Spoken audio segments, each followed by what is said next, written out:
meeting dengan 120 orang dan 120 tingkah laku yang mungkin ada yang kurang berkenan selama proses tadi kita filter, kolaborasi ya, ini ada muridnya.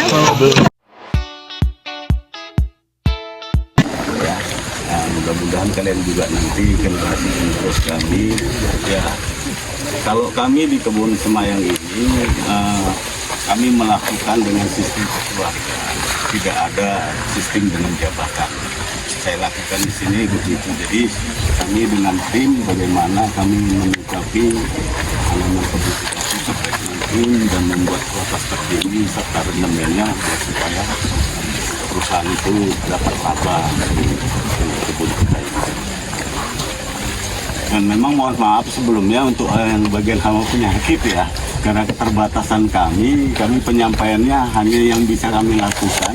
Terkait itu nanti mungkin bisa berkoordinasi lagi dengan Bu Rofi untuk biar supaya bisa melihat laboratorium Litbang dan apa-apa aja yang dilakukan di Litbang.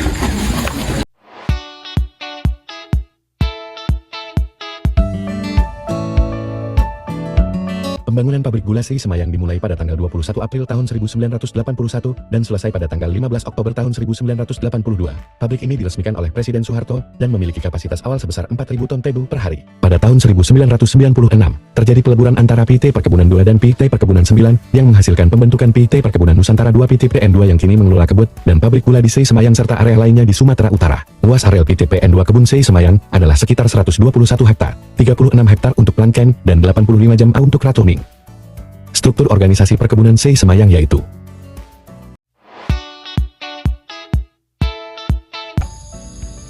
jadi baja itu membalikkan tanah yang ada di bawah ke atas.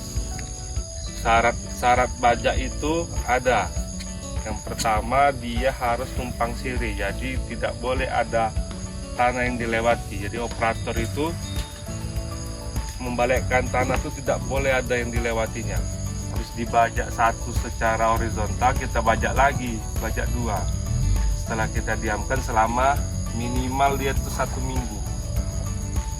Kita tunggu dulu, tak ada gulmanya, tak ada anak kayunya, kita tunggu dulu kering. Sudah kering, baru dibajak dua secara vertikal lagi, dibalas ya, dipotong. Dan syarat pengolahan tanah harus kering, kapasitas lapang lah, jangan terlalu basah, terlalu kering pun tidak bisa gitu. Setelah itu bajak dua sama. Setelah itu namanya ada harrowing. Harrowing itu istilah kita menghaluskan tanah. Jadi kalau di spray itu masih berbentuk bongkahan, di harrowing itu bongkahannya lebih kecil lagi, lebih halus lagi. Tujuan harrowing ini yaitu ya gulma-gulma yang kecil ibaratnya disiang semua lah, jadi tidak ada lagi gulma. Setelah di harrowing barulah kita namanya furrow. Furrow itu membuat baris tanam dengan kedalaman 20-30 cm. Itulah namanya furrow. Setelah furrow barulah kita tanam tebunya. Jarak antara pokok ke pokok ini saat ini disarankan perusahaan ke kita 1,2. Dulu kita 1,35. Ya. Jadi kalau di tebu itu ada istilah berapa meter juring.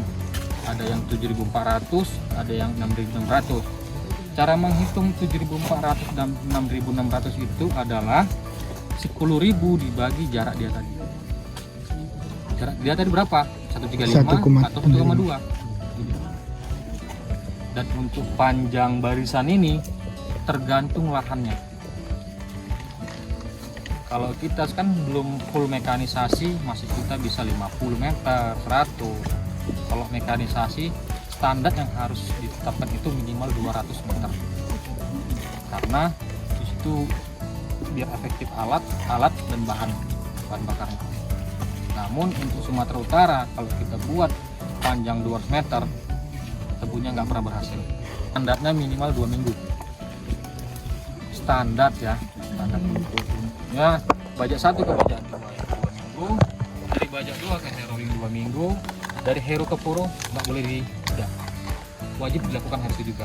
Tahu kayak cara nanam tebu? Tidur. Kita nanamkan sini tidur.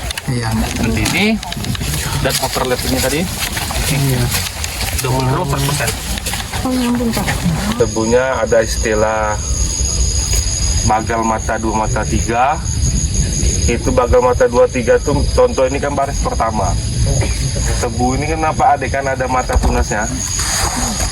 Jadi dia kalau bagal itu dia sistemnya potong di luar. Potong dulu 2-3 ruas baru disusun. Kita buat seperti ini supaya tumbuh itu biar lebih banyak anak-anaknya. Kendala kita ya udah tanam gini pun nggak tumbuh juga banyak. Karena apa yang buat nggak tumbuh itu di sini mata tunas itu kadang-kadang kena penggeret dia udah hilang. Kadang-kadang kebanyakan sih bukan kadang lagi banyak lagi itu ini hilang mata titik tumbuhnya. Itu yang menyebabkan kita nggak banyak gagal. Yang bongkot apa itu? Tebu kita tidak boleh lonjoran gini langsung kita tutup. Kita namanya ada pekerjaan cincang. Satu lagi yang belum nggak terlaksana sampai saat ini, seharusnya kalau dia 2 batang ini harus dibalik. Seharusnya.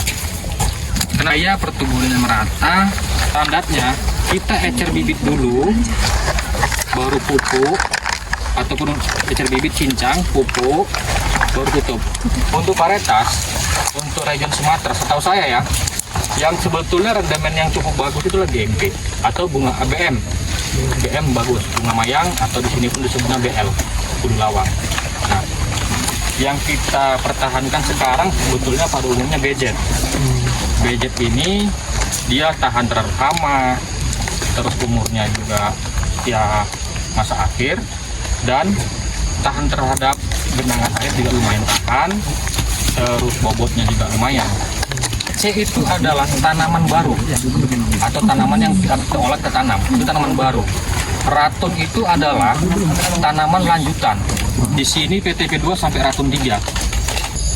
Jadi syarat PC itu sekitar 40 ton per hektar. Jadi kalau tebu ini sudah di bawah 40 ton per hektar, barulah kita planken, kita PC lah istilahnya. Kalau kami bilang PC ya, tebu PC. Jadi untuk kultur teknisnya PC itu yang pertama sekali yang kita lakukan di kebun ini, pertama sekali kami ada namanya land clearing. Land clearing mungkin adik udah tahu semua, pembersihan semua land clearing itu. Itu kita lakukan pupuk 2 kali.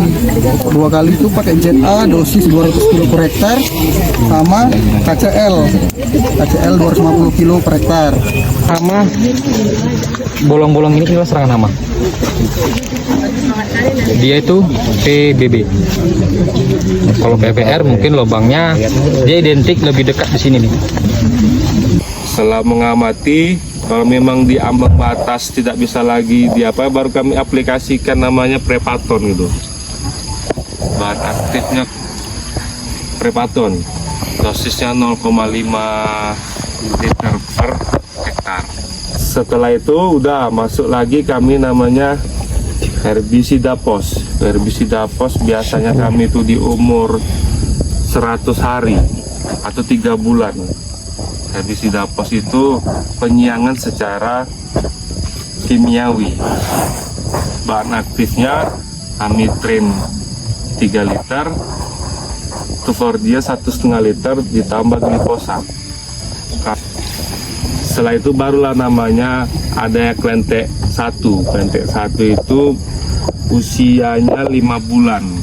5 bulan inilah Klentek 1 tuh menurunkan kelaras yang kering aja. Tujuannya itu untuk areasi juga, peningkatan rendemen juga, terus biar biasanya hama kan suka yang lembab-lembab. Patokan kita tebang itu adalah rendemen dia atau umurnya. Kategori masa tadi kan dibilang umur 10 sampai 12 bulan. Itulah kuncian pertama, dasar pertama. Setelah kita dapat umurnya, kita melakukan analisa kemasakan tebu. Analisa kemasakan kita kirim ke Risbang. Berapa sih rendemen standar untuk matang? Contohnya, kalau kategori matang, biasanya kalau kita breaks bawah dia udah 19, tengah 20, atas 19 itu udah matang. Sekarang menemukan tebu yang pas di Sumatera ini. Kenapa saya bilang pas? Jadi tebu itu ada kemasakan awal, tengah sama akhir. Kemasakan awal itu dia harus kena 1 bulan panas, nggak boleh ada air. Ketika udah turun hujan, rendemen langsung turun. Inilah kesulitan kita di Sumatera ini. Rendemen kita paling di 5 sampai 5,5. Sedangkan Australia sama Cina ataupun India, Thailand udah 10 ke atas. Setelah panen semua ada namanya pasca panen. Pasca panen itu yang pertama kami estetika blok dulu, dibersihkan semua bloknya, dikepras, itulah namanya ratoning. Terus ada tebu-tebu yang tertinggal kami angkut lagi itu. Ibaratnya tuh zero losses, jangan ada tebu yang tertinggal gitu. Setelah ratoning sama juga deh, sama semua bahannya.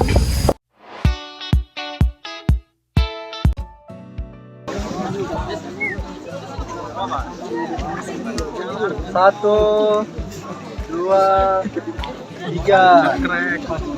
Masih jaya 1, 2, 3. Ya, beri tepuk tangannya.